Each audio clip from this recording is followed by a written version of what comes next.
2, 1. Welcome in, everybody. Welcome in. Thank you so much for being here this evening. We sure appreciate your attendance. It is Da Boys, and joining us is our very good friend Kev. Thank you so much for being here, Kev. Welcome, welcome to the channel. Thank you for having me. I'm super pumped about this, so thank you.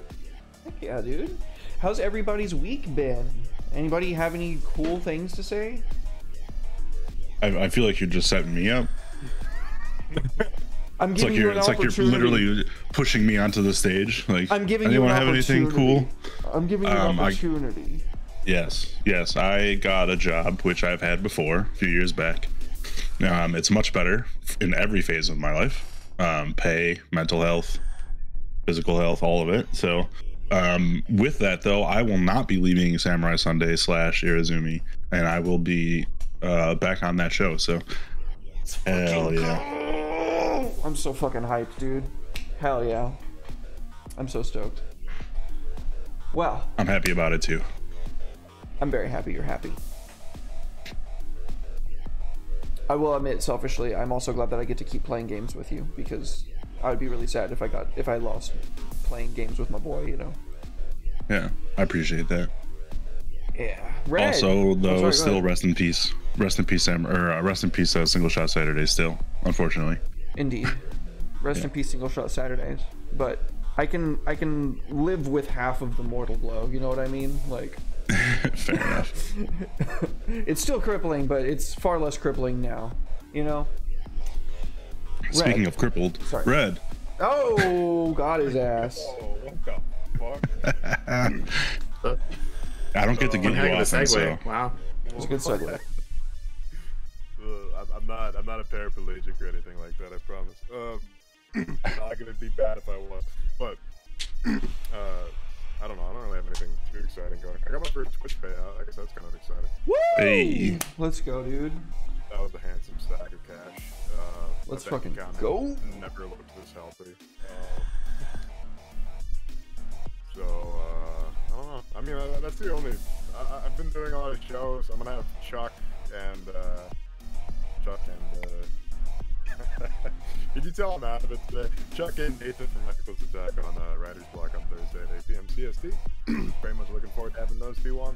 That's probably going to be the last two-guest episode I do of Writer's Block. So stay tuned for that, because I don't know what I'm doing after that, so we'll figure it out. But yeah, I don't know. That's all that's going on in my neighborhood right now. Very cool. Well, thank you for being here again, obviously. Thanks to you as well, Will. We sure appreciate you. Kev, how's it going in your neighborhood? Not too bad.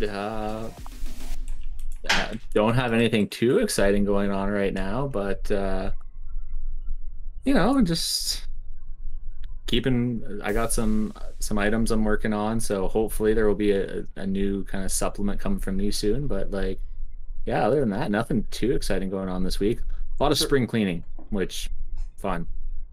Am I allowed to ask anything about the items that you're working on, or is it all? Oh yeah, go nuts. Is it going to be in the same vein as like the some previous content that you've related, at least, or is it going to be like brand new? Yeah. Oh yeah, it's like, so basically, I'm slowly. I guess if I say this on a stream, I'm holding myself accountable. I'm slowly putting the pieces together to basically give players everything they need to do like a magical girl adventure in 5e. So like, I've been working on the subclasses. I have some magic items coming, and I hope to kind of cap it all off with an adventure. So that is awesome. Yeah, we're on the magic item part right now. Dude, that is so fucking cool. Welcome in, Raiders. Drunken Bard, thank you so much for the raid. Welcome in, homie. Welcome in. Thank you. We were just listening to Kev tell us about some magical girl content that he's working on, some new magic items. Do you know when you might be putting these out?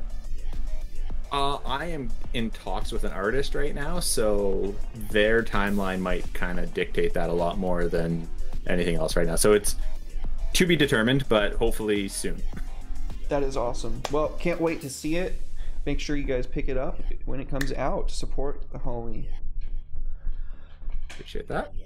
Oh yeah, for sure, man. Homies support homies. So, guys, I'm super excited because Kev said that he wanted to talk to us today about class structures of the clans, and that sounds like a very important thing for us to talk about. If you know anything about L5R, that is integral to the game itself. Not sure I understand. Oh, I'm sorry, Siri. I wasn't trying to talk to you. Siri wants to be a homie too. Siri wants to be a homie too. Sorry, Siri. You can't do. I'm afraid I can't let you do that. Yeah, that is an integral part of the play structure to L5R, because not only does it provide a whole lot of the roleplay backing for your characters, but it also informs a lot of the mechanical aspects of them. So this is something that I've been looking forward to since the very inception of what we're going to be getting at.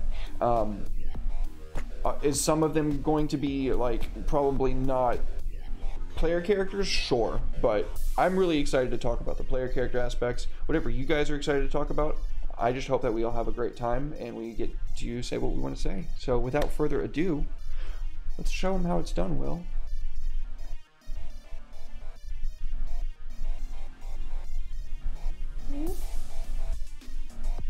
Stop. All right. First prompt is, ooh, Major Arcana. Will. Coming out hot. Which one is it? I am pulling it up right now. It is number 9, The Hermit. And I will now show the art. Inner search, solitude, isolation, spirituality, abandonment, silence, chastity, separation from material goods, answers within oneself, temptation, sacrifice. That sounds just like my homie Will. I know my homie Will going out on those long pilgrimages to the Far East and, you know, just a blanket, you know? And you gotta do what you gotta do sometimes. You know, carrying around the crucifix on your back, you know, crown upon your head. And I need that blanket too. I just don't like to be cold, you know? Yeah, you call it your mad blankie. All right. Jealous? I'm jealous. I want a fucking badass blankie. Yeah, badass I mean, blankie. yeah, if there's badass blankets going around, like, I want one. Yeah, hell yeah. I'm not gonna not have one if other people are having one, you know? Exactly, right? Like, Have enough for the class, man. Fuck. I'll fall to peer pressure, whatever. All right, Red, your turn, buddy.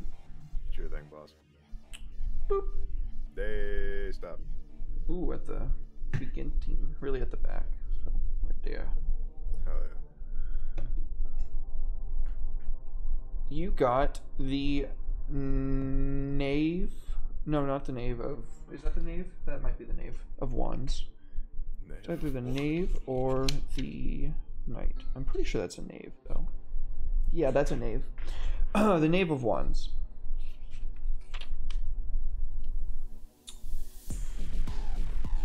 Someone else want to type in there? Yeah, I get that. It was Perfect. inverted, however. Knave of Wands. Inverted. Companion. Falling in love. Loyalty. Help. Oh, really? Just love? Yep. Companion, falling in love, loyalty. Remember, major arcana are usually the ones that have like the big, huge interpretations, and then the minor arcanas are like smaller scale. That's nice, though. That's pleasant. I like that. It's inverted, so whatever that would be turned on its head, I guess. Oh, Significantly less wholesome. enemy, falling in hate. What's the opposite of loyalty?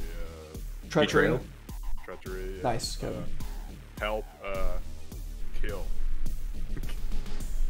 That's the opposite of helping somebody, killing them. So Skaven.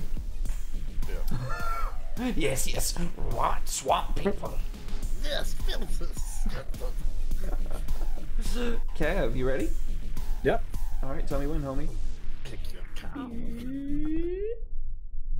Stop. Okay. right there, about halfway in the middle. You got the Knight of Pentacles.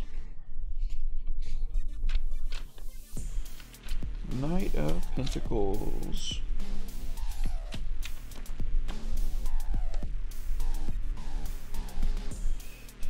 Professional service, responsible and professional help, seriousness. Oh, yeah, we had that one. I feel like we have had that one before. Should we At least have something another very- one drawn then? I feel like we should have another one drawn if we've already had that one before. I want to see what Kev thinks about it. Okay, Kev, what do you think about it? I mean, it's new to me, so I'm good with it. But Okay, your call. yeah, no, sure, let's do it. So it goes. Fantastic. All right, buddy.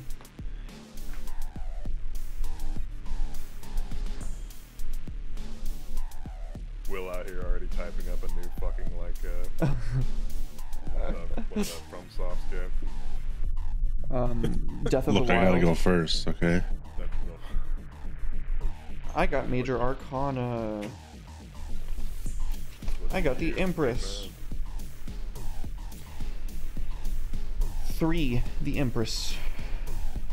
Oh, is nobody gonna type it for me, Brad? Oh, Will you I type got for it, me? I got it. Oh, okay, thank you. Action, control, intelligence, practicality, woman, mother, fertility, resolving, help, well-intentioned authority. What was the one after fertility? After which one? Fertility and all. Resolving help, and then well-intentioned authority.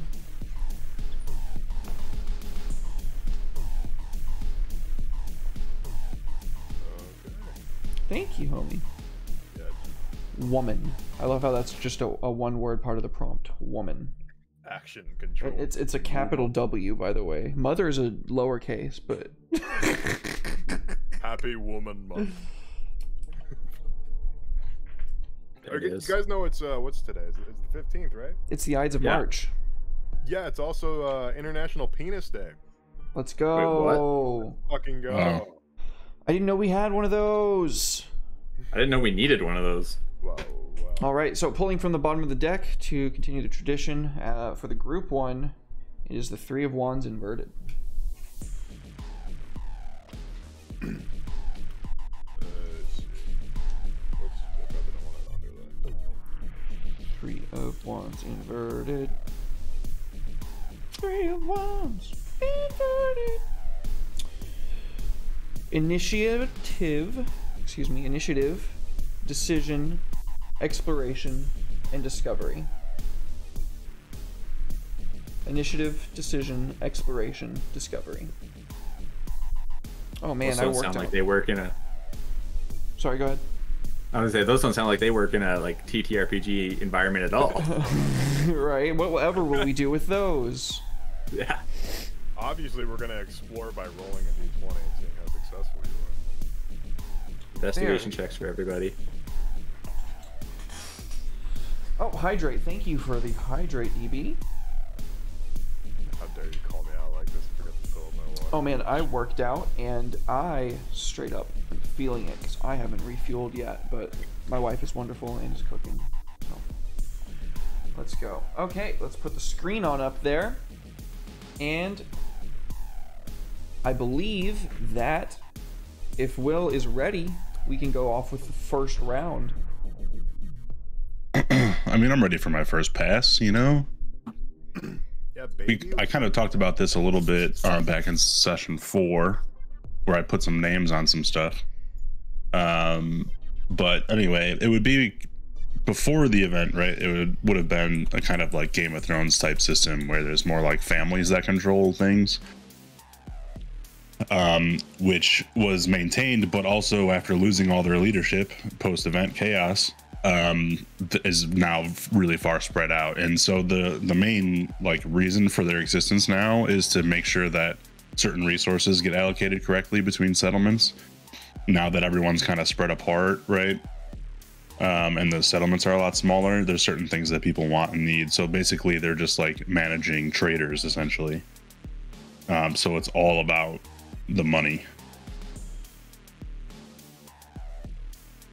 That's all it's ever about, Will. Yeah, You have but enough it's money like until you're fucking raking it up. it's like hyper mode on this though. Hyper mode. Like literally the families like define their place amongst each other by the amount of money they have. Finally, I get to. And it's terrible.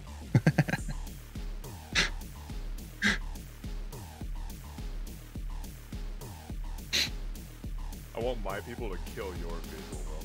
That's fair. That's totally And fair. I say that in the most kind way possible. But I It's did a already have friendly some murder. things named. Yeah, it's a friendly murder. It's a I did already have some things named. The current queen, quote unquote, because like there is one leader, but like they don't really have power, right?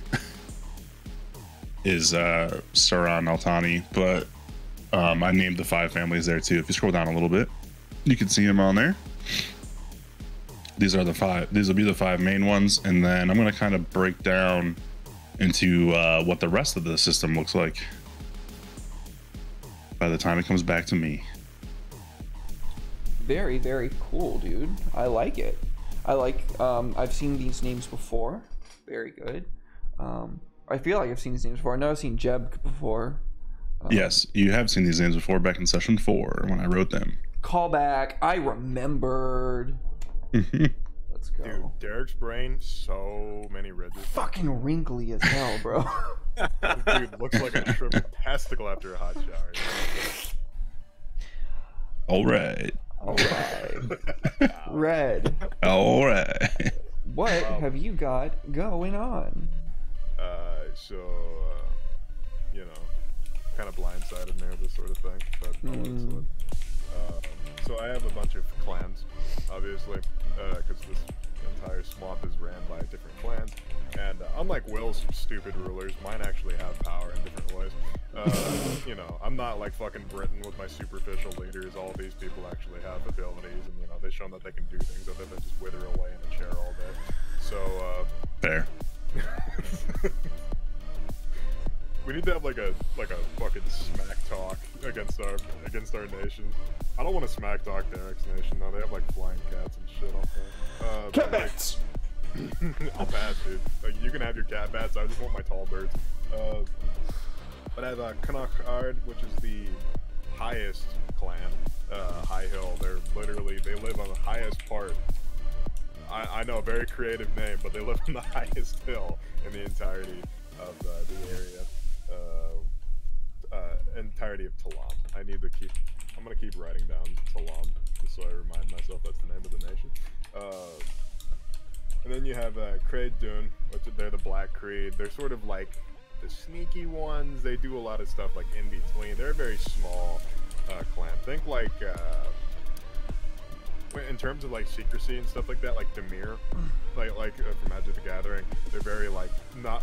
Some people don't even think they exist. They're sort of like the people that are whispered about. They're like the Dark Brotherhood and Elder Scrolls for folks that didn't know the Magic reference. But yeah, they're like the edgy clan, right?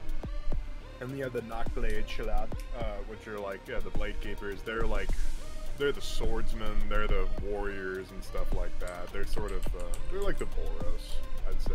They're definitely more organized than most people. They're the ones that have like the oldest fighting techniques in the entirety of Kalam. And then you have the Markai Onad, which are the Unum Riders. They're the ones that initially, millennia ago, they're the ones that trained these birds to be like, to domesticate them and like have them as rideable things. So they basically have a monopoly on who gets the birds and who doesn't get the birds. But you know, Unum's good to eat too. So like the fact that they have control over these things, they control several hundred pounds of meat. Like each bird's probably a couple, or at least a couple hundred pounds of meat. And then you have the Sunum Gorm, Cold Bog. They live in the coldest part. They live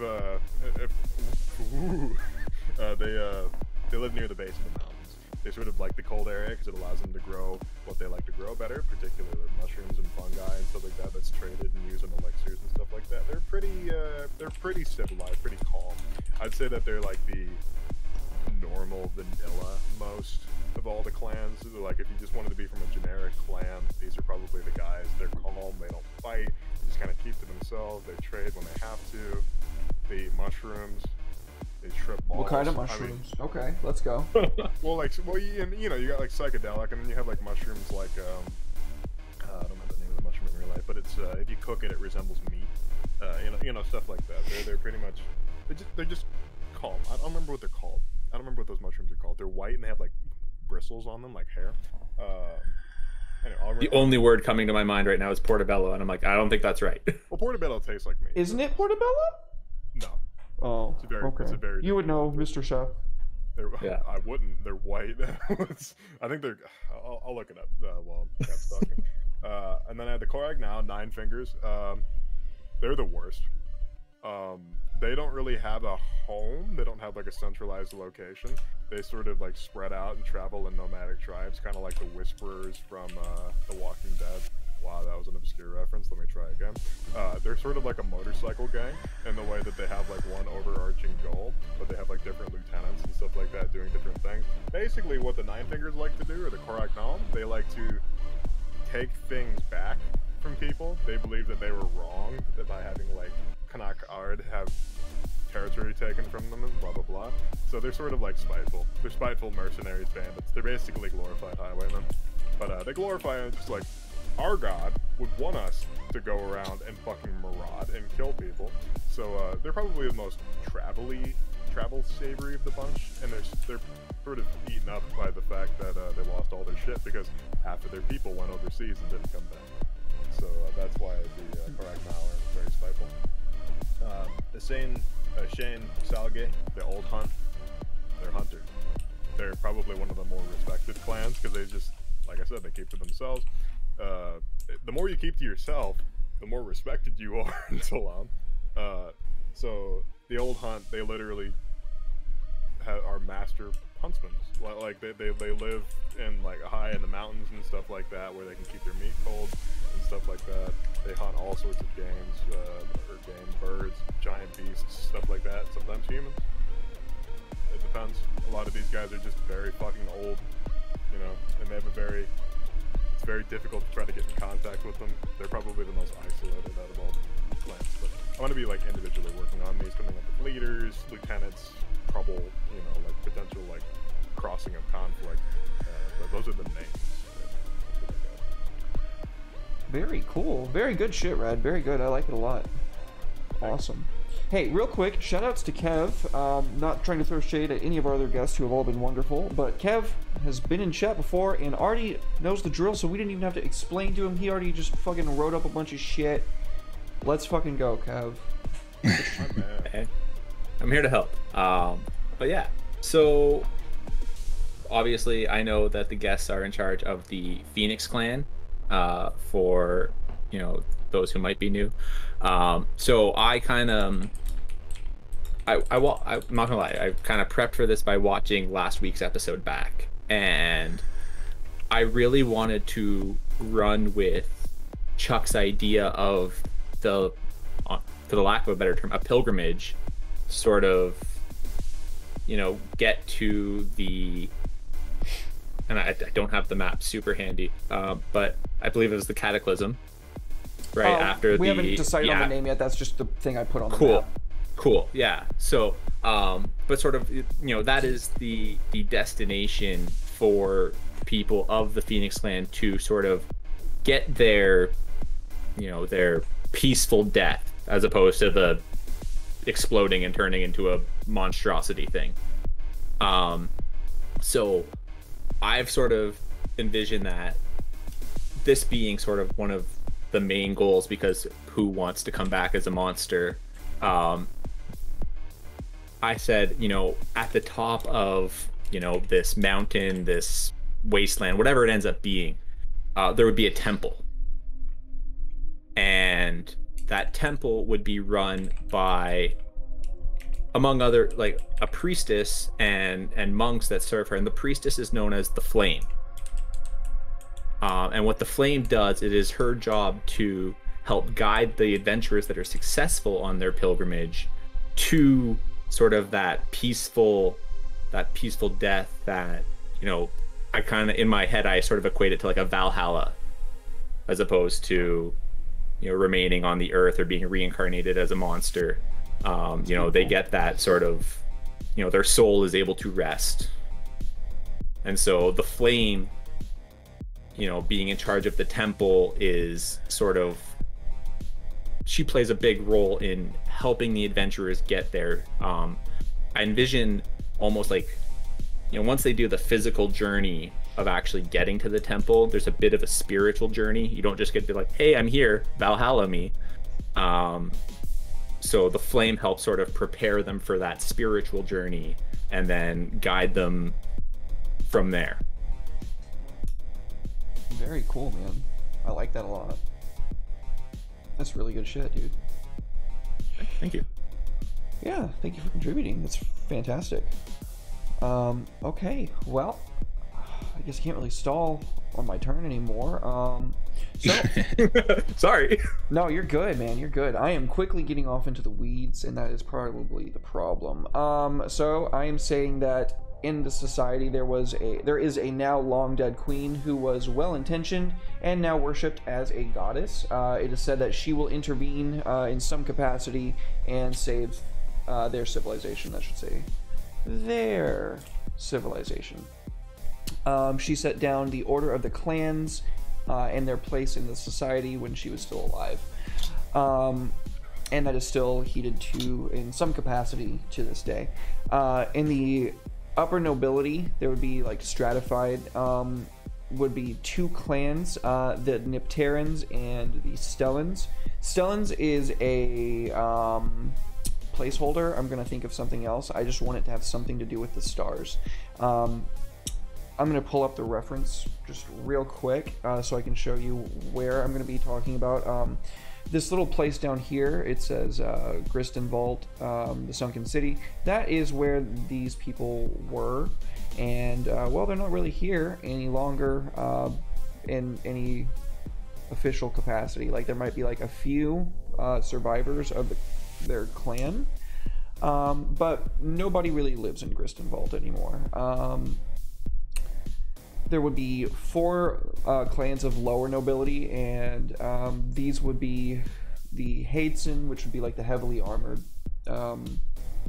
people named after the Iron Goats. Some of them would ride these Iron Goats. The rest would like just have like heavy armor that they could wear into battle. And then I'm going to come up with some more. There would be 6 craftsman clans. I would have to like actually come down to list all of those.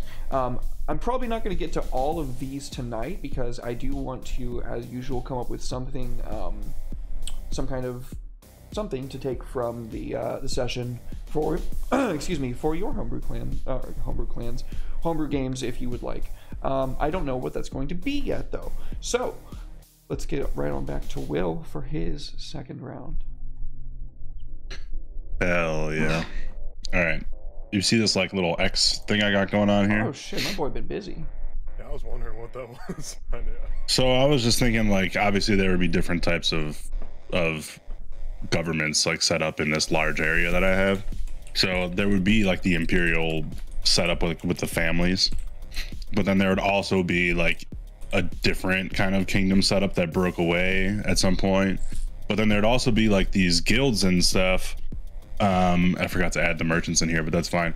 The guilds and stuff that are there, who like actually create everything, so they have representation somewhat.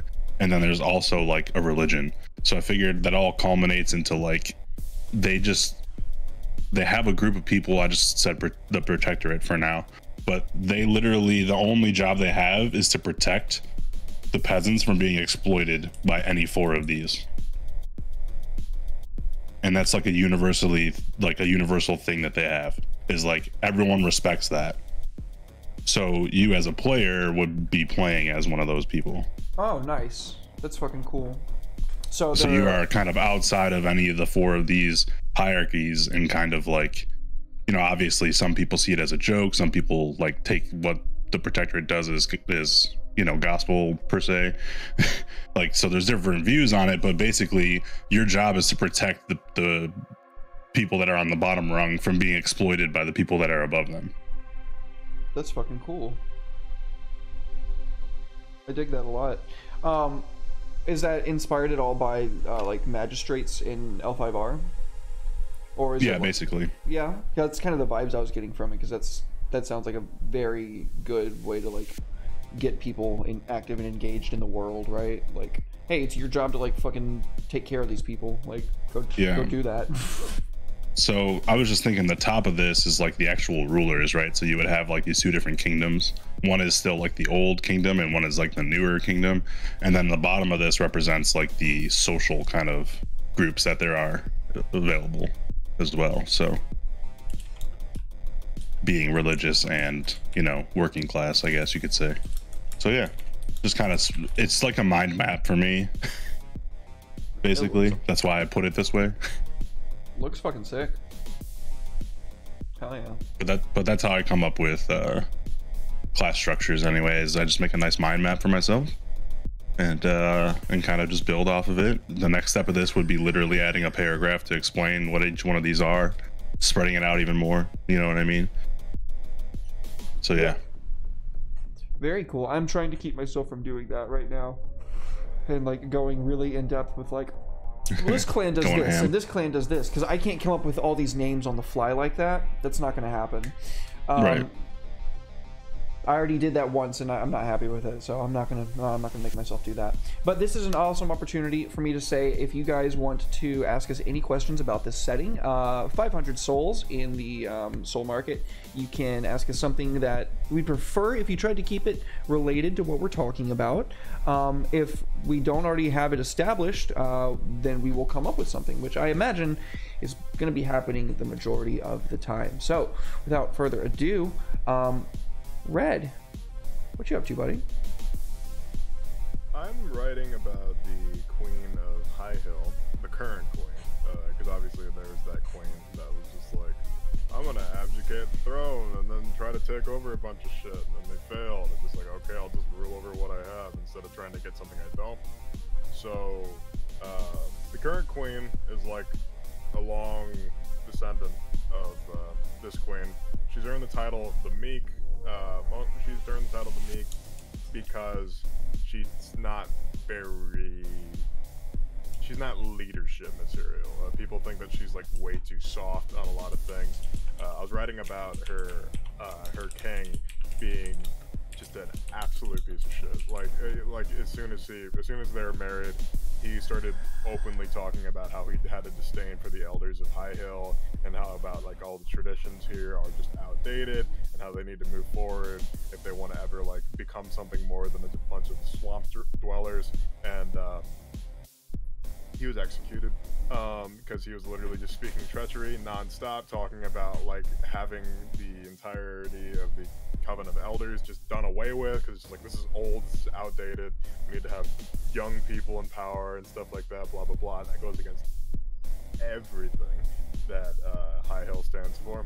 The older you are, the wiser you are. That's sort of like a I'm trying to remember the name of that system. There's a governmental term for that, like Native Americans abide by, like a system of elders, council of elders. Yeah, there's like a really fancy term for it, but I can't think of it. But yeah, that's what it is. It's like, the older you are, the wiser you are, and the only exception for that would be the queen, who is a descendant of divinity. You know, so like that's the only exception. But like the entirety of the group of elders are all fucking ancient. They're like 400 or 500 years old, like, and they haven't died, so they must be doing something right. You know, they were like 80, 90 when the end happened. You know, so like they're just basically liches, but in like a benevolent way. They're not like mean and like wanting to spread on life everywhere. They're just sort of like, my opinion is better than yours because I'm fucking 50 years older than you. It's just like, fuck you, dude. Technically, you have to listen to me. I've been around for even longer. But like the current queen, she's like maybe 100. You know, she's not very old at all. Like, so that's what the elders are kind of mean to her. So they're probably the ones that gave her the title of the Meek, because she's just like, I don't want to attack anybody anymore. Like, the elders are like trying to weaponize and like militarize and stuff like that. Like, let's go after these clans and take what's ours, what's rightfully ours. And she's just like, can we just be happy with like the fuck ton of shit that we have, like, and like help our people and stuff like that. So she's called the Meek because of the council. So the way I worked treachery in there, since we did the flip of what was my Knave of Wands. So my Knave of Wands on its head was companion, falling in love, loyalty, help, obviously. There's a lot of treachery, there's a lot of lack of companionship, and the way that the queen is basically by herself. But they can't usurp the queen, because that would be to kill a god. So, and that would be bad. There's a lot Bad omen. Oh, why did I sign out? That's weird. Did it sign me back in? That was weird. Yeah. And like, help was the last word. So help flipped on its head, it's just ignorance, or just like willingly not hating. It's just ignoring. And there's a lot of that going on. So the queen's just sort of sitting on a throne, just like, what am I supposed to do? So in secrecy, in treachery, she was sort of listening to her husband, because her husband wasn't a bad person. He had a lot of very good points, like, these old fucks have been wanting the same thing for 400-500 years. Let's get them out of here, put them somewhere else where they can just be superficial leaders, and we can have real people come in and express their concerns, have like an actual government or a parliament, and the elders kill them for it. So the queen's obviously spiteful, but the people and this coven of elders call her the Meek, because she didn't do anything about it, or so they think. So that is my beginnings of my lore for Queen Panak. Very good stuff, dude. I love it. It's deep. It's bucking tradition, and I fucks with that. hell yeah.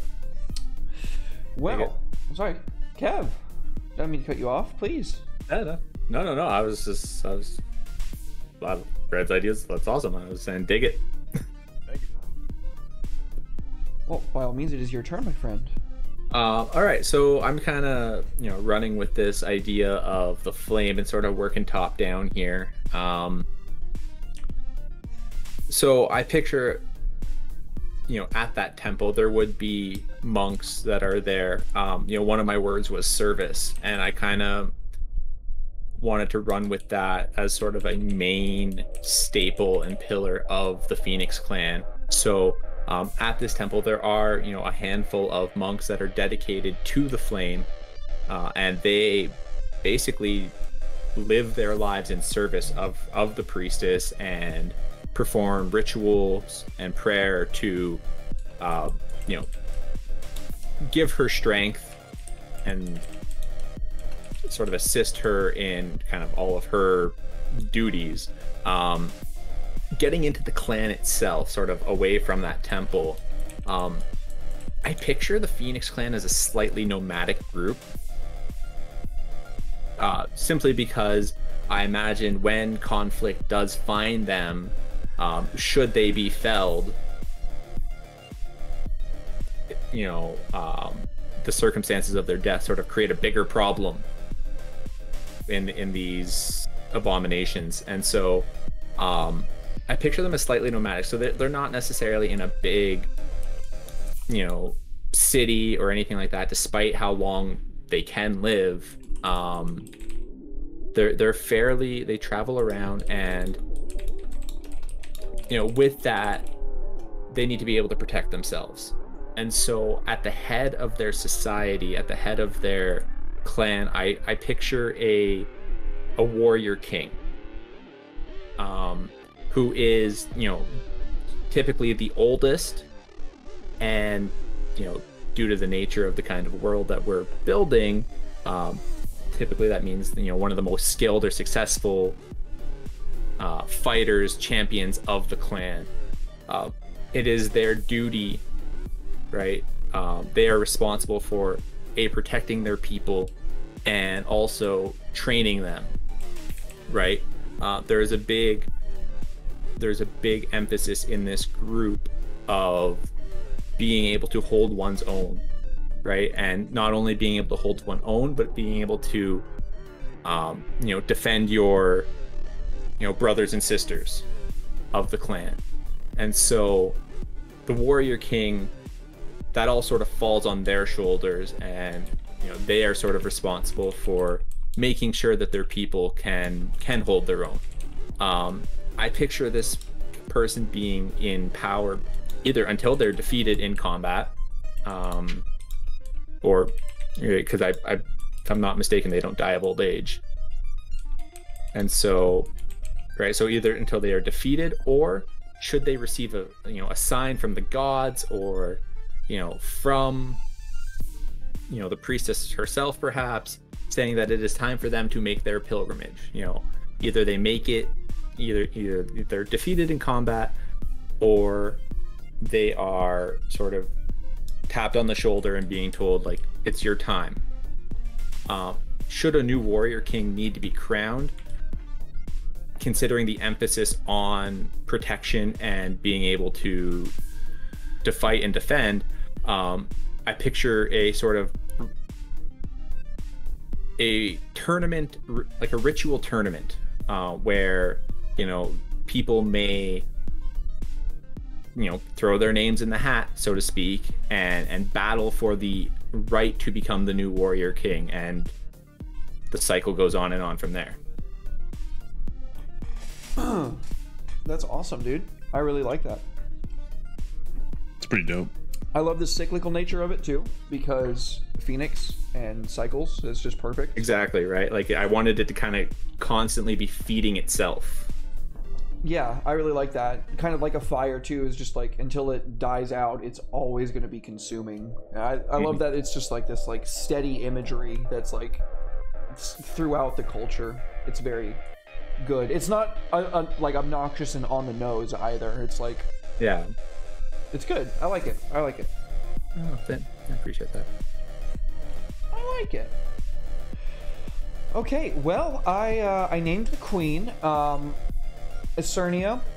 That means iron in Old English. Isern is like a weird conjugation that either I found online or I made up somehow. And Isernia seems like a pretty good name, because the land I already determined is named Isernum. So I figured that's pretty easy. Again, she set down the place of the clans and their order in society. She determined that there will be no more male rulers because the last one was the old Iron King. And she promptly fucked off after handing down these rules. She was like 500-ish years old at that time, and then she gone. So this is like, planning for like when a player character would actually be active in the setting. I just had a really cool idea of like a line in the verse to give me some like evocation. Wrought in iron. I think that sounds kind of neat. Like WROUGHT in iron. Talking about like her return. She'll return wrought in iron. I don't know. I thought it was evocative.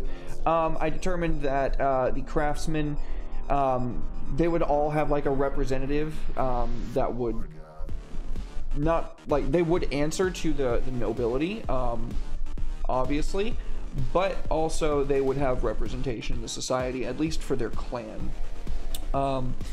The craftsmen would be miners, which would be Hadeson tenders. They would be like, tending to the Hadeson, making sure that these creatures are well taken care of and looked after.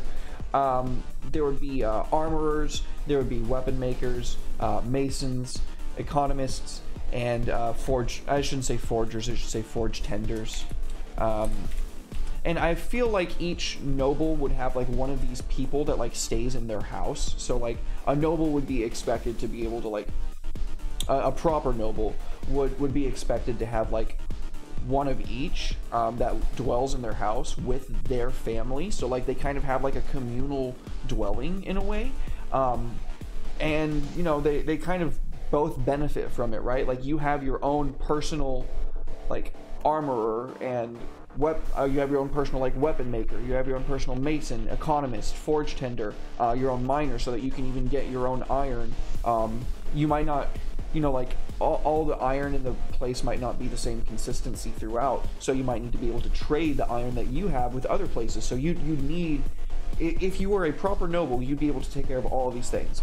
But most nobles aren't that, right? So most of them probably only have like one, and it's probably whatever is most capable at the village or the settlement that they're in, right?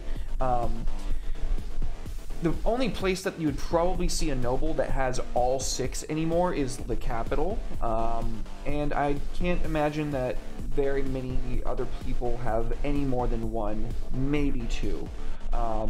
If you have 3, you're like Mr. fucking Big Bucks. You walk in through town, everybody wants to make sure you're having a grand old time, you know what I mean? They want to impress you, you know what I mean? Of course, there would be the peasants. They would still have their own like clan communities where they kind of have like a smaller version of that, but it's way more prevalent throughout, where like the families all kind of dwell together. And that also was done in a way to keep, from like an evolutionary standpoint, to keep the people from marrying their cousins and what have you. So they all grow up together, so they all know who each other are, and they all go marry different people and have kids with different people, and then that way they're not, what's the word, the polite way to say it?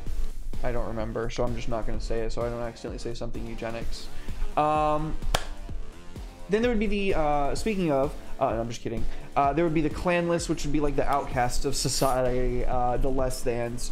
The shit shovelers, somebody's got to do it, but, you know, people don't really look too highly on the shit shovelers, unfortunately. It's unfortunate that mankind has a tendency to stratify themselves in this way, but it was handed down by a human, ultimately, even though they worship her as a god, because she was like probably the oldest person in their society after the old Iron King, and she kind of set down a way for them to like reform their society, and this is how they function now. So I will stop talking. I think I've been going on for like 10-15 minutes. Let's get back to Will with the 3rd round. Well, I don't have much to show because I've been drawing on a map. Ooh. I edited down the map of where my area was so I could kind of mess with it. But basically, I'm just, I'm kind of just messing with the idea of where these kind of places are. So, like, obviously, the Old Kingdom would be more north because that's where the capital city used to be. That got destroyed and is now basically in forever winter. And obviously they still lay claim to that even though it's uninhabitable. But they're being cut off a little bit by like this newer kingdom that's down in a little pocket of the mountains. And yeah, the rest of it was just given to maintain peace after the chaos was given as a gift to peasants, essentially. So that if you work the land, it's yours, go have fun. And it's kind of the land in between the mountain range and the water. I would say that most likely that is where all your religious and guild related things are going to be most prevalent, because there's no oversight as far as the technical like kingdom goes. So they would actually have some power there.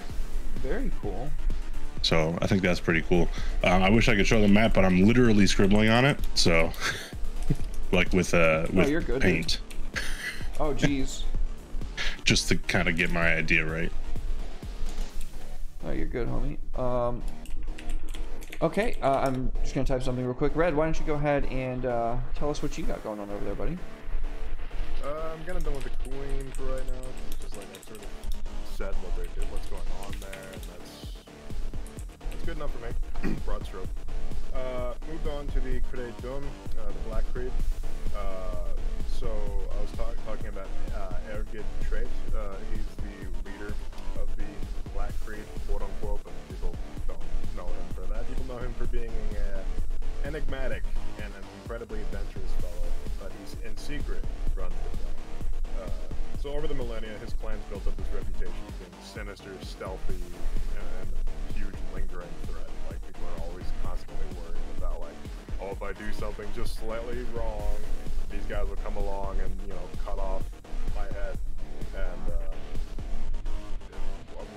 rulers have been assassinated, like, overnight, just like over nothing. Nobody really knows what happened, but they've just been killed, and then they find three feathers of the black mutant placed upon their corpse, and they know that that was the Black Creed that did that. So,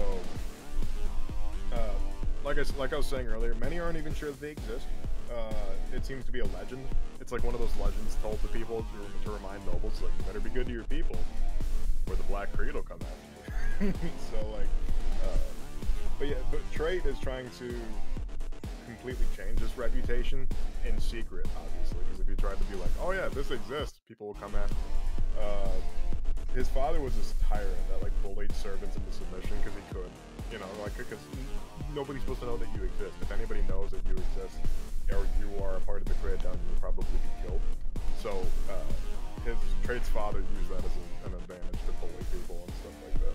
So, Trait had the idea, he's just like, I'm gonna kill my father at point blank. So he bears horrible, horrible scars, and he sort of sees that as a price to be paid for his, for freeing the clan of a tyrant.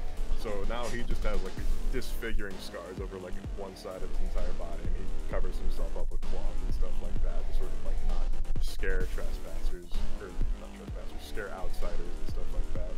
But he's incredibly charismatic. He's super friendly. He's like a traveling nomad. He poses as, like, a merchant or, like, an adventurer. I mean, that's what he's doing. He's going around helping people. He's just like a traveling do-gooder. He's not doing it to, like, be good. He's doing it to help his clan get out of the shadows and stop trying to hide for their entire existence, because that's no way to live in the clan. So that's what I got from our group prompt: initiative, decision, exploration, and discovery. You know. Very good, dude. That's what I got. Yeah, that's what I've been working on. Cool. Very good shit, man. I love it. I love it. Kev, what you got, dude? I'm just kind of like fleshing out a little bit of the clan itself. You know, I've sort of picture, like I said, very nomadic, so it's hard to have a whole lot necessarily established. However, I realized they probably have some type of spiritual liaison with the temple and the flame. In my head, I'm calling that, like, the torch, as sort of like a smaller light that leads to a bigger one. Very cool. So, and that, you know, they would effectively function as sort of the, like, town elder or the town priest or priestess. Yeah, and then I imagine that there would be, like, an elite army or a king's guard or whatever. And in my head, again, I'm just throwing names out there, but I had the burning sword. I want to kind of keep that fire imagery. Right. And so, and then there's kind of this, because they're fairly nomadic, there's just sort of everyone else. And obviously you would have your merchants, your, you know, both traveling and sort of within the community, being such a group of people that have, you know, such an emphasis on fighting, on defending. You know, their armorers, their blacksmiths, they would be considered sort of the most prestigious of the tradespeople, the people that can, you know, fit them for combat. And then everyone else, and I see this as a society where even if you're not in the burning sword, you're still training. You're warriors in training. This is where the adventurers, you know, would kind of fall in, right? The sort of everyday people of the clan who are just sort of always in that, like, mindset of, we need to be ready, right? You know, something could go wrong and, you know, they need to relocate sort of at a moment's notice, or be able to, you know, defend themselves from some threat, whether internal or external, at a moment's notice. So it's just constantly, like, nobody's doing nothing, right? They can't, this clan can't afford to have nobody, like, having people do nothing, right? So everyone's constantly training. You know, I imagine from that, if I sort of thought about it a little bit further, right, that's where, whether it's people trying to, maybe find some type of way to reverse the nature of, what can happen if they were to die. I figure, that's where like player characters could really come into it. The people that are out there either trying to look for an answer or look for a solution. And then also, I mean, it is a very like, they're an intense people in my head. Right? Yeah. So, I could see definitely a player character that, maybe is just sort of like, what, this, I get it, but this isn't for me, and tries to find like, there, kind of that classic, like, there has to be something more than this. Yeah.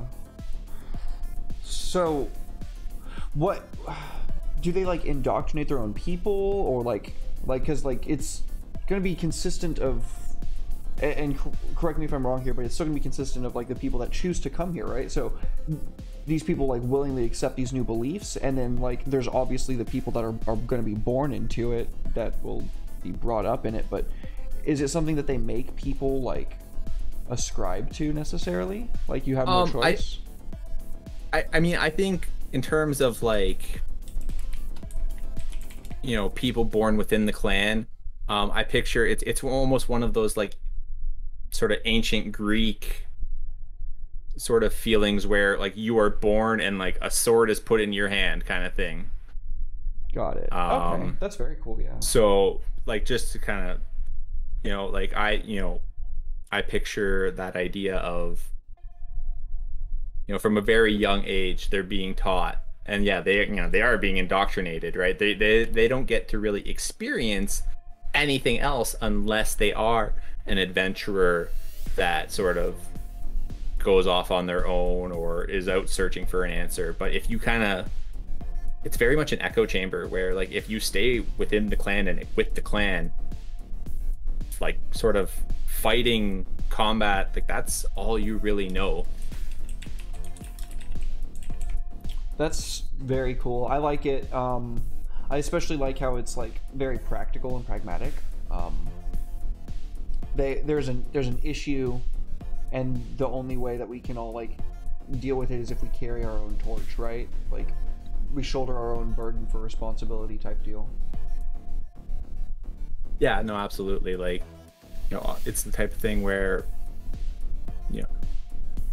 you don't want to be the reason that like somebody else gets kind of put out, and they have to pick up your slack. So there's a lot of sort of concepts of and ideals of responsibility and like doing your part that are very much entrenched in these people.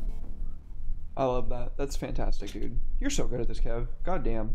When are you making your setting, dude? Slowly but surely. I have bits and pieces of it built. Let's go, dude. All right. Well, I guess I will finish us off with this round, and then we'll take our break. I don't have too much to add here that I've written down. I'm starting to think about where I'm going to be going with the second half of the session here, and what content I'm going to be making. Before I continue down that rabbit hole, my fellow co-hosts, and Kev, you can feel free to chime in as well. Is it lame if I do monsters regularly? No. Should we be doing something else? No, I don't think so. I like Make making a monsters. monster. Yeah, if you like making monsters, make monsters. I do Just like making not monsters. like Red's thing last week with like the infinite mouths and all that. Like that's not. Yeah, let's cut that out. What was wrong with that? Yeah, That's That's a lot. no from me, dog. There's a lot. No, it's fine. I'm gonna have a nightmare about it. It's fine. It's fine. So I can't promise that it's not going to be as fucked up, but it might not be as overtly body horror. So my logic, my train of thought, and it'll kind of segue a bit more into the second half of the session, is I think that with the event, what it is, and the kingdom, like the area in which my clan resides, the proximity would be such that like I feel like they'd have a really hard time seeing the sun most of the time. The sky would be kind of like redded out, and like any regular solar light would probably be kind of fucked.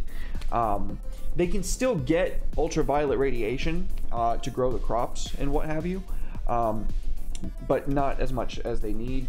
And for that reason, life for them is quite hard. I did mention earlier that the other major noble clan, like, worshipped, for lack of a better term, the stars. They followed the stars, and even after Queen Acernia was like, you know, ascended to godhood, for lack of a better term, they thought that they had the answer to what she did. They know what she did, and it was just through an arcane ritual. And the religious aspect of this culture is arcane in nature. They 100% like watch the stars. They plan their rituals. They plan their lives around it. Kind of like taking tarot incredibly seriously, like astrology, and taking that incredibly seriously. But it wasn't like it is in our world. They were capable of channeling magic and casting spells. Even after the event happened, their form of magic didn't persist because it's all kind of the same, comes from the same source, but theirs was, instead of like the nihilism that is begotten from the magic exposure, instead it's just kind of this like lethargy in the face of deterioration, but not like lethargy in decay, more lethargy in like, yeah, it is all gonna end one day, you know? Okay, it's all gonna end one day. We're all gonna go away. Which is kind of very similar to what the Phoenix were aiming for, but theirs wasn't really going off of the stars. There was way more focused on like what they do on this time that they have now. Whereas these folks, the ones that still remain, think that they can take the shattered sky and now read it, and because of their proximity, they tried to channel this huge spell and give birth to a new god to inherit the world, and it did not. This is gonna be a fucking theme over here in the Valley of Five Kings. Did not go well. It sunk the whole city. The creature that is reborn from it is one that kind of like manifested a whole lot of people's souls and was already very old, like probably just 100 years or so younger than Queen Acernia was when she fucking ascended. And yeah, I don't think that these folks were really too keen on the order of things, because they wanted to be above the Nipterans. They didn't want to be equal, and they weren't really equal. They were still kind of a step below. So that is going to be my segue into what I'm going to be making, which is going to be a Celestial Reborn. That's what I'm going to do for the second half of the session. Let's go. Let's go into a break, folks. I need food soon. I can feel it. Don't go anywhere, anybody. We're going to take a quick 5 to 10, and when we return, we will get into some home brewery and some stuff that you can take to your own table and use in however you feel like. So, see you in just a few minutes, folks.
3, 2. All right. Oh yeah. Oh yeah. Oh yeah. What's up? Did you need to say something? Did you need to mention something? No. Oh, okay. Oh yeah, indeed. Well, welcome back, everybody. Thank you so much for sitting tight with us through that break. Red needed to hop off real quick, so we're just going to go ahead and finish up the episode. Let's go. Homebrew time. Will, what you got cooking up? I am making I'm making an ice lurker,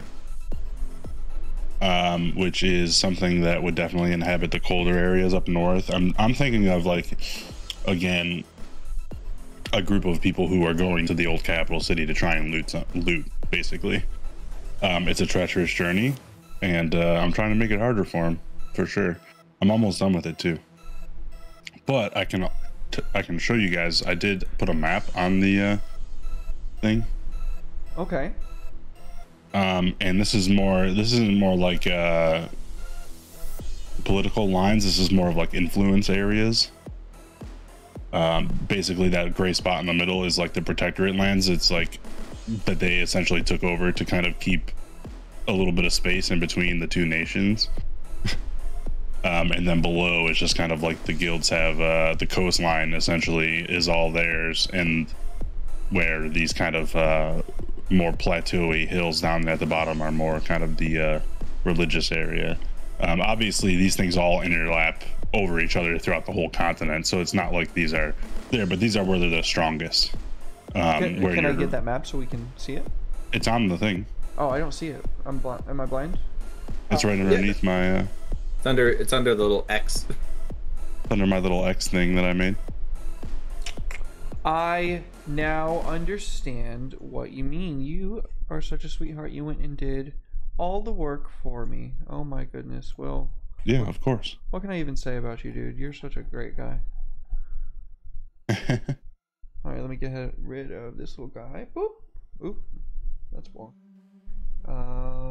There we go. Fantastic. Now we can see. Nice. So yeah, the purple there has the destroy capital up to the top, and then a newer one down near the bottom. And then obviously there's the orange nation to the right, and then there's the guild and the religious down there, but like I said, these aren't necessarily political lines, right? This is, everything overlaps with each other. This is just where their influence would be the most prevalent, meaning that if you were to see officials from any of these sects of people, these are where you would find them, essentially. So yeah, Very cool, man. I like that a I just lot. kind of cordoned it off. I really like the part where there's like a little buffer in between the two nations. It's like, we don't want you guys to be fighting each other because we know what happens when that happens. It's a demilitarized zone. Right, but obviously like that doesn't always work out, you know. So it's a literal gray area. Very nice, dude. That's why I made it gray. But yeah, so that's what I did there, and then as soon as I'm done with the stat block, I can toss it up. So when we come back around real quick, I'll have it up there. Super cool, super cool. Awesome. Kev, do you have anything you'd like to share? I don't have anything I'd like to share yet, but my plan here is to be working on. I'm thinking, as sort of during the break, I was like, it'd be really cool if a player had an opportunity to perhaps challenge, for the mantle of Warrior King. So I'm thinking of creating a stat block of sort of a member of the Burning Sword that could also sort of double as a tournament contestant, like a tournament combatant. So Very cool. Okay. I like that. So NPC stat block? yeah, Yep. like Okay.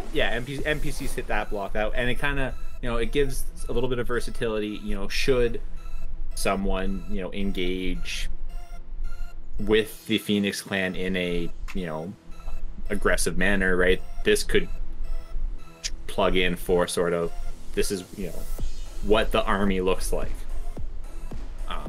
and then if you're someone within the clan, and whether it's maybe training or in that sort of ritual tournament, you have sort of a block that you can battle against. Yeah, I like that. That's going to be really good. Sweet. Cool. All right. Well, I am getting started on the old Celestial Reborn. I am, for those of you at home who like to know a little bit about the process, I am basing it off of a Silver Dragon stat block. I'm ramping up the magic aspect and scaling back a little bit of the raw power. I'm still going to give it a little bit of strength because it is supposed to be mistaken as for a god, so it should, be otherworldly in some regard, but the only 30 that it's going to be having is going to be int. So with all of its immunities and everything, I'm expecting this is likely going to be a CR20 creature. Expecting it. We'll see. I told Will right before we came back, I feel like making a high-level creature. Will, can you tell the audience what you told me? I forgot. You told me to do it. So I'm gonna do it. Well, when It is. someone says to me, "Hey, I'm gonna make something," I always say, "Do it." So, sorry. All It's good. that old it's the old Wayne Gretzky line, right? You miss 100% of the shots you don't take. You Yep. make Exactly. the block, right? You got worst case scenario, maybe it doesn't quite turn out the way you expected, but like you made it, so it's there. Like, it's never don't make something. You absolutely correct, my dude. Absolutely. I love that. Never don't make something. Never don't Hell do yeah. something. Hell yeah. Well, we've got a lot of time in which to do so. So, is there anything that you guys would like us to answer in the meantime while we work on our little projects for everyone? If there is, go ahead and you can probably just type it into the chat. I'm not even going to ask you to spend the souls right now because I feel like some audience interaction would be nice. It would be really cool if we could get some questions going. But everybody might be lurking, playing some video games on the side or doing other stuff. You never know. Absolutely. All right, so I need to figure out what is going to be replacing this creature's frightful presence. I think I'm going to give it, instead of frightful presence, I'm going to just delete that altogether. It can make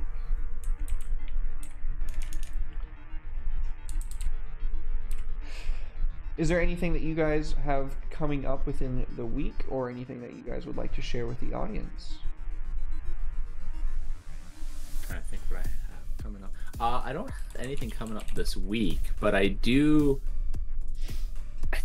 Let me double check here. I believe we said on the 30th.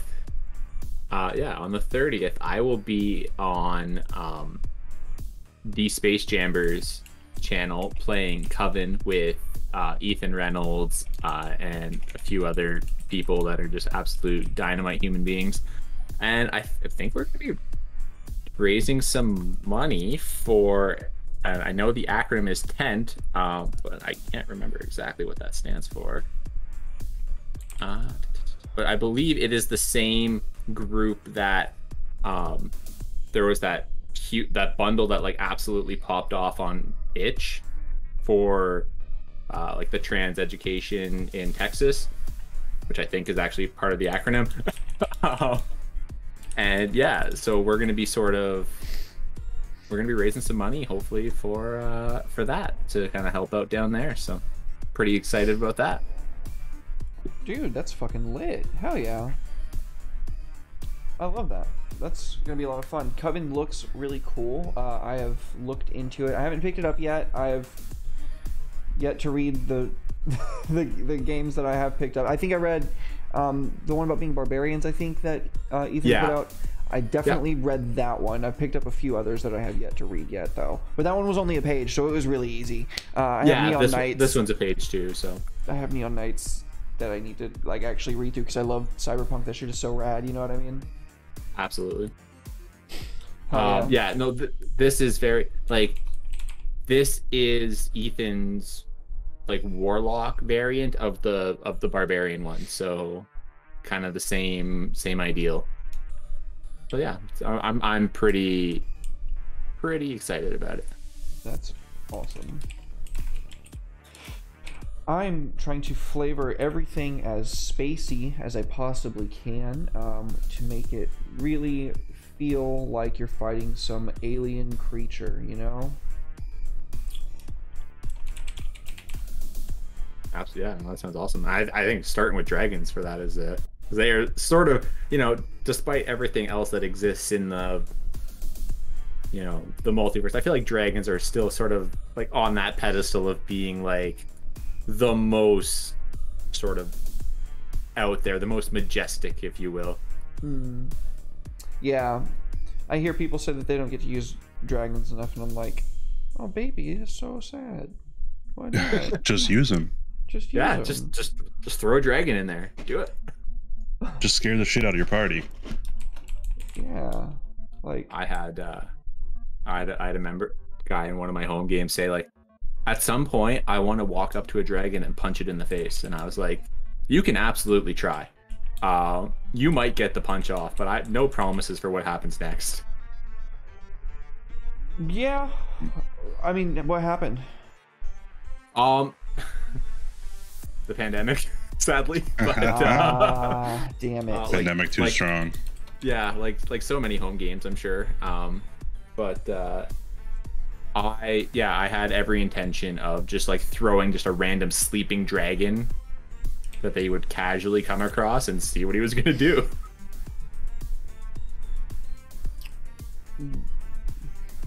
I think you should probably run that as a one shot on your channel, maybe like a little one-on-one, and then Yeah. just so we can all see, because I really want to see what happens too. Right, like I was like, you know what? Like, the dragon's sleeping. I'm giving you a shot. Take your shot. Hell yeah. I'm definitely, I think Will is of the same mind. Give him the opportunity for some crazy shit to happen, you know what I mean? Like, you know? Yeah, I absolutely, I like creatively, I thrive on that like improv yes and. And so like when someone's like, I want to punch a dragon, I'm like, okay, and like what then what? Because like, and you know, he to his credit, he was very much like, don't worry, I have another character rolled up if this goes the way I think it might. And I'm like, that's fair, that's smart. Oh man, this is a pretty nasty creature, I must say. Hey, where's the music, Demon of Song? How dare you? I'm just shouting at Mr. Meeseeks, who's just sitting there, like, thinking he's doing the right thing, but he's not. Hi, Mr. Meeseeks, look at me! Thank you, Mr. Meeseeks. Little Demon of Song. Well... Your Celestial sounds cool, Derek. What are its weaknesses? Let me think about that. The weaknesses of the Celestial Reborn. Physical damage. I feel like it's not gonna have as many hit points as something that's level, or that's a CR20 should have. Something that's a CR20 should have something by the book. 356 to 400. Now, if you notice, Wizards of the Coast breaks this rule all the time. I'm gonna kind of bend the rule too. I want to give it a little bit less hit points because it's gonna be able to just dish out so much raw damage. Thank you, baby. Shoutouts to Natalie for the food. Thank you. It smells fantastic. Food is key. We love food. Scroll up a little bit. I could talk about the Ice Lurker. Oh, go ahead, dude. You guys scroll me up so everyone can see it real quick. Bam. Boom. Boom. Essentially, I'm thinking it's basically just like, so when you it's something that you would encounter early when you're heading up north, because they would hang out in those areas kind of on the fringe of where it starts to get, where everything is frozen, because they have this cool ability where they can freeze liquids like almost instantaneously by touching them. So they can, like, if you're standing in a puddle and then all of a sudden it's frozen, that's a good way to eat your prey, right? Oh yeah. So yeah, they could do that. Obviously they camouflage really well in their environment as well because it's all icy and snowy up there. They don't have to worry about moving across the ice or snow. It's not difficult terrain for them. It's not any kind of check they need to make. And I think, a cool, like, breath attack. So it's essentially like a cold breath attack, but if they fail to save by more than 5, so if they don't meet DC 8, which is really bad on a Constitution save, then they're essentially covered in ice and, like, restrained, as well as whatever damage they take. Oh god, that's horrifying. So basically, these guys just, all they do is try to freeze stuff in place so that they can rip it apart with their claws. Oh my god. And they're made of ice. And they're made of ice. So they're immune to cold damage and all that stuff. So even better. So yeah. I think it's a pretty cool creature to have ambush a party as, like, maybe even a second or third encounter that you would run, mainly just because it is a bit dangerous if the group is all grouped up and they all fail their saves by, like, a lot, but that's very unlikely. They're also, I mean, I gave them 55 hit points, but I would probably lower that, but this is one of those creatures that is alone, right? So it's not like there's 6 of them. There might be 2 at most that might pop up. So yeah, very cool. Very cool. Kev, I'm still plugging away here. I have decided, because I was kind of struggling with, like, what do I want, like, not that CR is what it is, but like, where I wanted to put this, because on one hand, like, this is a group of people that know how to fight. Like, this is not, like, you're not catching some, commoner off guard. So I'm kind of upping it a little bit from where I originally had the stat block, just to make it a little bit more challenging. Because even with this army, I picture it's probably more of a, like, handful of elites versus, a like mob of people. And yeah. So so I'm kind of, as I was starting this, I went, you know what, I need to, like, I need to up it a little bit. Cool, man. So what do you think they're going to be like specializing with? I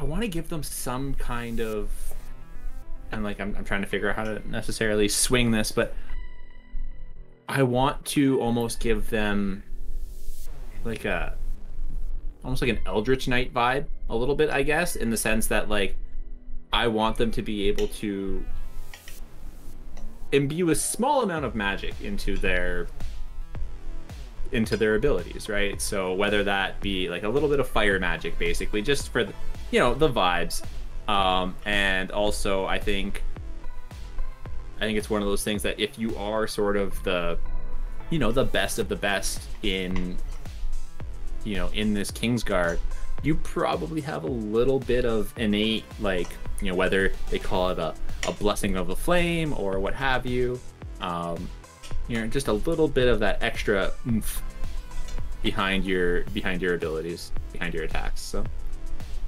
that's awesome. I like that their whole thing is built around learning to control like the innate inevitability of everything's demise, and they are all like dedicated in their own regard to like, I guess, coping, not coping, but like integrating that into their life and still living a life. Like through everything that you're like flavoring with it. That's so fucking cool, man. Yeah, like they very much, they understand kind of, what it means if they're caught off guard and they are killed, right? They know what that means for them and for, the people around them. And so, yeah, it's kind of like that saying where, like, if you stay ready, you don't need to get ready. Yeah. And so, yeah, so it's a lot of just sort of, when you do something that much, you're going to, become somewhat exceptional at it at the least. And so, but yeah, because like they don't have a choice. The alternative for them is pretty nasty. So, as is tradition, yeah, absolutely. Okay, well, very good stuff. Very good. I am probably not going to be able to finish this on stream, so I will be finishing it probably once stream is over, because I will not be able to type out everything because I'm eating right now, and I gotta be honest with you, I worked out earlier. I need to eat. I am keeping some of its resistances and such. I'm giving it a ranged weapon attack. It does not deal an absurd amount of damage, just 2d8 bludgeon plus 8 bludgeoning, and then another 2d8 force. I'm gonna be keeping the cold breath, like as if it's breathing out void. And then I'm going to be giving it some other type of breath as if it's breathing out like nebula or like gravity, like the force that brings stars together, something like that. And yeah, other than that, that's where we're going to be at with it, probably by the time that we're finishing up, or actually it'll be long since after that. Hopefully not too long, so I can go to bed at least a reasonable time, but you never know these days. Fair. Sorry for eating, by the way, folks. As I said, I'm hungies. He's hungry. I'm hungry. There was a question: what if this thing met my Scorpio creature? Who would win? One-on-one, even in the ice environment, the Scorpion would still win. It's just beefier and it does a lot more damage. It's just higher CR. That's just how it goes. However, if there was like maybe 3 of these things and they were working together really well and could figure it out, I think they could take one down. Damn. For sure. Again, in their own environment where there's snow and ice to be had already. Yeah, that's fair. If these things travel anywhere south where it's not, I mean, they're just not going to win anything. They're gonna melt. They're made of ice. They're gonna melt. Trying not to make a Frozen joke. It's okay, man. You can just let it go. Let it go. Got it. Love it. sorry. But yeah, thanks for the question, Fire Nymph. Appreciate it. Great. It was cool to think about for a second. Very cool, very cool. Well, I hope that you guys are enjoying the session. I'm sure having fun. Kev, you've been a wonderful guest. Thank you very much. Yeah. This was a blast. I love this. So yeah. Thanks for having me, and like anytime you want me, just let me know. Oh hell yeah! If I'm being honest, like the impetus behind this show, honestly, was not to rip off Red. I wouldn't say that to his face. I would tell him that I stole directly from him if he was here right now. But the truth of the matter is, one of my favorite parts about D&D is world building, and you don't have to be playing D&D to world build. So I was like, maybe I can do some of that too, and like do it with some people. And then like somebody, like I was like thinking about this in the background, and somebody just like pitched me the name of a show, and he was like, "You can keep that," and I was like, "I think I will." And that's kind of how the show started. So now I'm eating baked potatoes. Sorry, go ahead. Yeah. No, I would say I'm with you. I love world building. I love just sort of, taking an idea and running with it. Like I said, I watched last week's episode back, and like when Chuck was talking about the idea of the people kind of making that journey, whether to the top of the cataclysm or what have you, I was just like, I can run with this. Like I can absolutely like, and that's what, it's fun to world build on your own, but just like, I just love kind of getting into a room with someone, or in a situation like this, and just kind of bouncing ideas off each other, because like that's when you come up with the good stuff. You know what I mean? Like it also makes it feel more real in my mind. In my estimation, it's like we're all agreeing to this fiction. Yeah, yes, it's fiction, but like, we're all agreeing to it. Yeah, and like, yeah, exactly, right? Because like, if you're doing it by yourself, there's no one to really check your headcanon. Whereas, and you might not think of something, and all of a sudden, someone asks you a question, and you realize everything you did on your own maybe isn't as hot as you thought it was.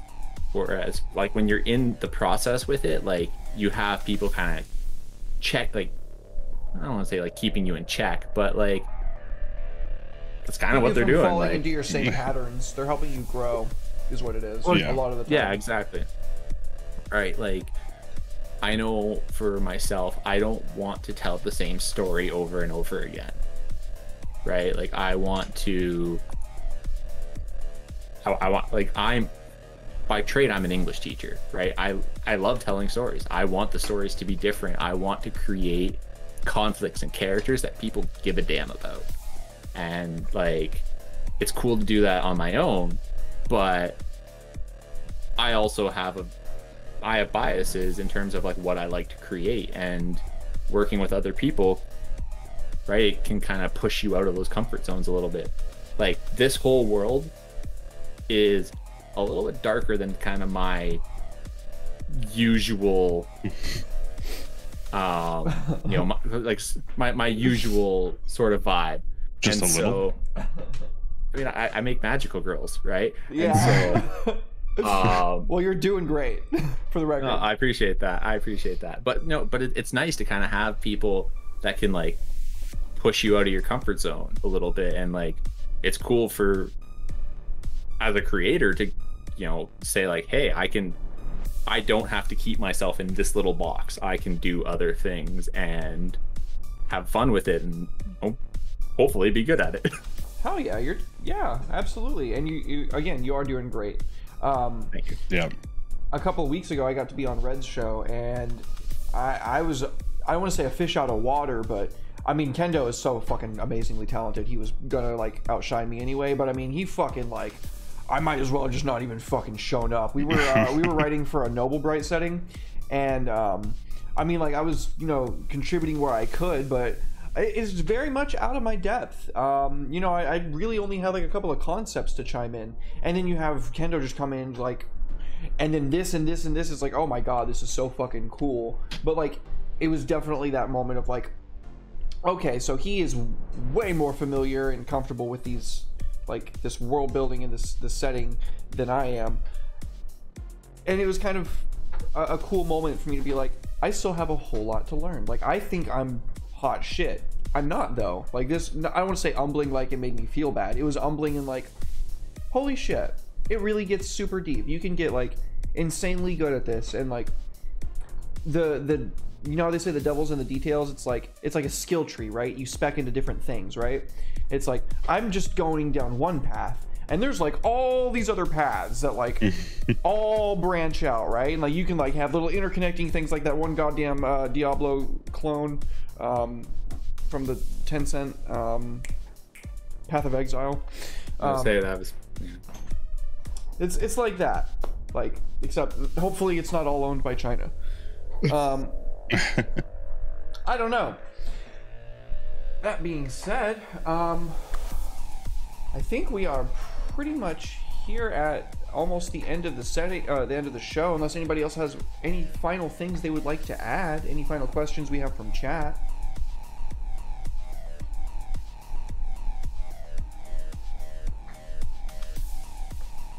Will, Kev, anything you guys want to say before we move to shoutouts? No. Nah, just again, thanks. Like I said, this was a lot of fun. So thanks for having me. Oh, absolutely, man. Thank you again for being here. You were wonderful. You were welcome back anytime that we can get you. Anytime that you want to come back on, just let me know, and I'll be like, yeah. Oh, sorry, Kev's gonna be here. Actually, I know we've had you scheduled for like 3 months out, but. Well, I don't need to make any enemies.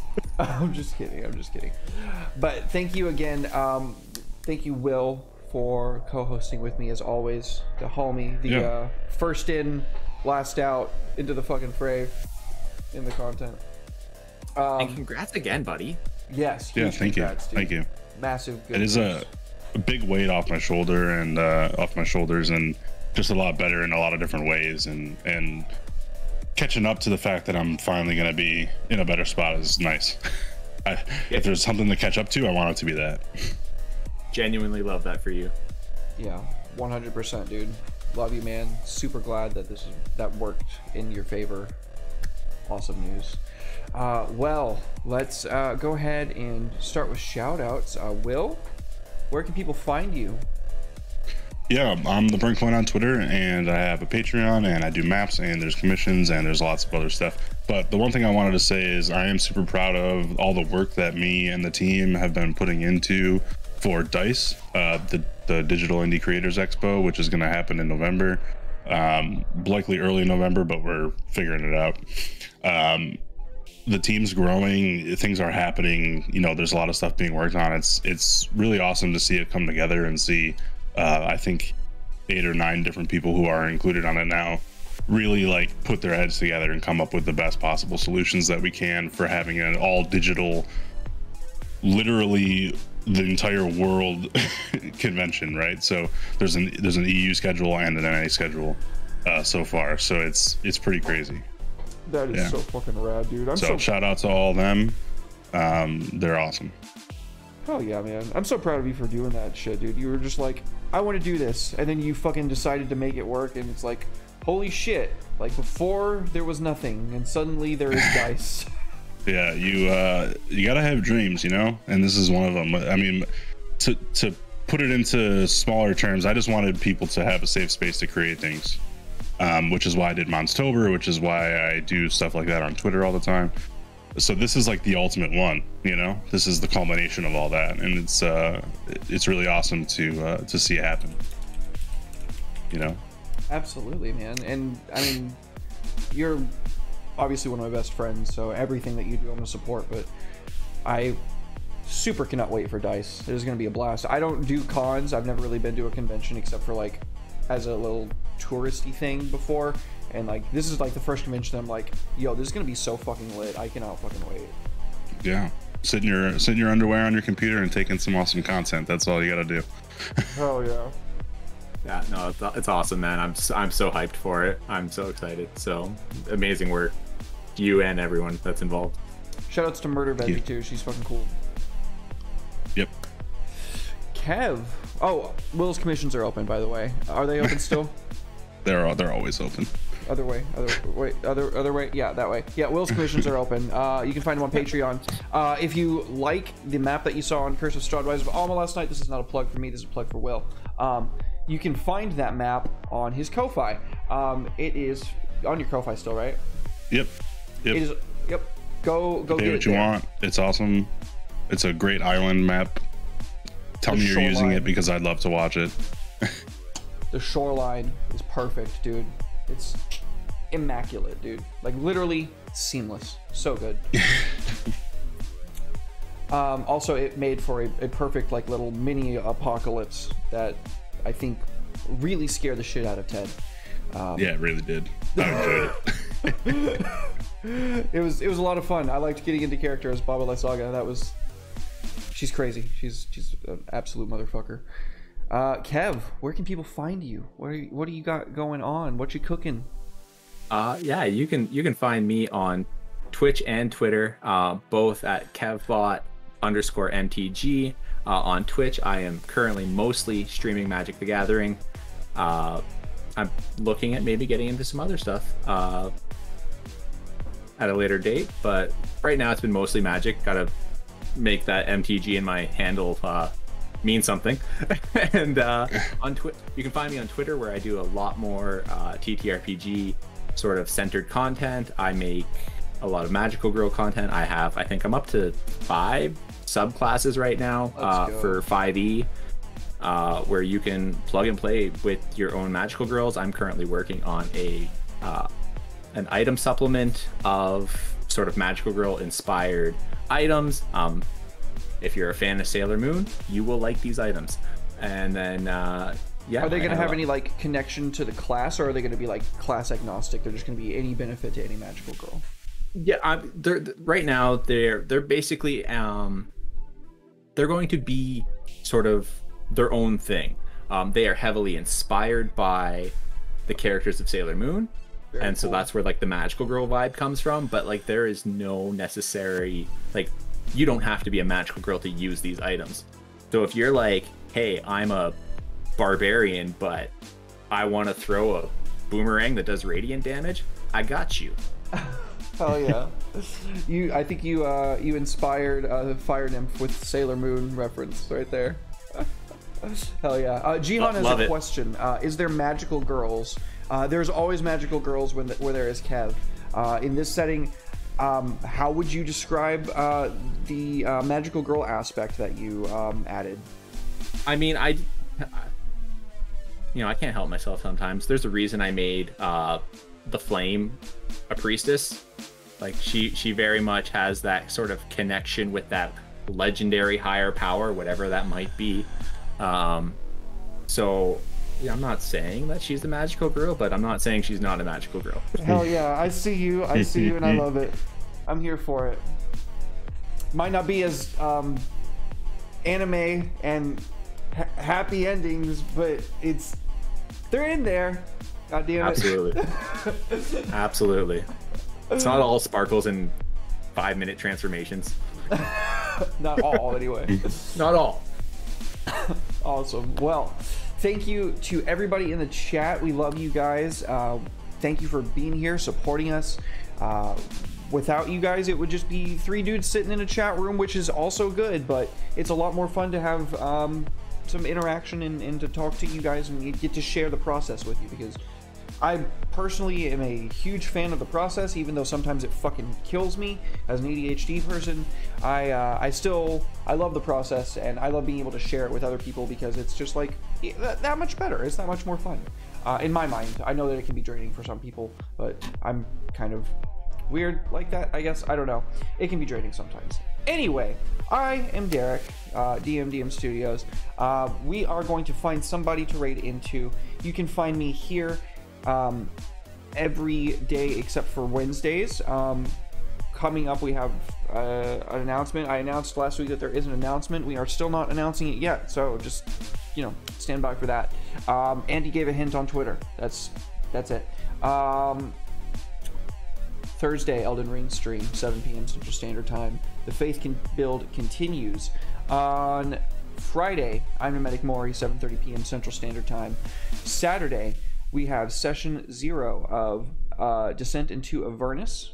Ampersand is rolling a new campaign for us. We have a new addition, Mashashi. She is going to be joining the campaign, and we are going to be starting it at a pretty high level, but I'm gonna leave all that for Paul to explain. Then at 6:30 p.m. Central Standard Time on Saturday, Covet Syndicate returns after a month off, which really is just like a single time that we missed a session. It ends up being like a whole fucking month off, which kills me, but we're back, baby, and I cannot fucking wait. It is going to be so much fun. I've got a lot of shit that I've been working on in the background for it. I knew I was going to probably regret posting some of it to social media, but I was just so stoked on it that if you're really desperate for hints, you can find it. Other than that, Irizumi starts on Sunday at 2 p.m. Central Standard Time, hosted by Lost Haven, or Haven RPG here on Twitch. And I'm so pleased to announce, well, not announce, but remind everybody that Will is going to be on the show with us still. I cannot wait. Yeah. Hell yeah. Yeah. And Irizumi, by the way, is all about Yakuza, so it's gonna be fun. Oh yeah, I am super stoked to play a fucking Yakuza. I really can't wait. And then of course, next Monday, I forgot to announce it yesterday actually, so not of course, but next Monday, I will not be streaming. It is my anniversary with my wife, so that will be our 2-year anniversary. We're gonna go celebrate together. Hell yeah. Also, shout outs to my wife. Thank you, appreciate that. Shout outs to my wife for fucking cooking dinner and making such phenomenal food, like, all the time. She is fantastic, and without her, I would certainly perish. Thanks for taking care of Derek for us. Appreciate it. Yeah. we appreciate you. Shout out to wives. Love wives. And husbands. Yeah, partners everywhere, but definitely... Partners everywhere, exactly. Definitely mine gets the biggest, because it's my Twitch channel. Absolutely. I feel like that's a good use of corruption. It's a good use of nepotism. That's just going to earn me brownie points, even though I don't think she's listening right now. So it's going to earn me even more brownie points if she ever finds out. Let's go. You'll know if she watched the VOD. There we go. I'll know if she watched the VOD. She'll just come, I'll come looking at her. She'll just be smiling at me, and I'll be like, oh, she watched the VOD. Okay, let's find somebody to raid into. Enough of my ranting and ravings. Well, thank you again, everybody in the chat. We love you guys. We sure appreciate you, and I cannot wait for Elden Ring stream on Thursday. We are going to raid on into Space Jamber. She is doing some study hall, if I'm not mistaken. So let's go ahead and make some noise when we get on in there. We are going to, at the very least, hand out souls for the raiders, because it automatically does that. I don't have to do anything. I know I made myself sound really nice there, but the truth of the matter is it's going to do that anyway. So if you are a connoisseur of the actual plays of the channel and you would like some extra souls to help out your homies, please stick around for the next few moments while we raid on in. Love you guys. Thank you again, and we will see you next time on Homebrew Homies. Bye.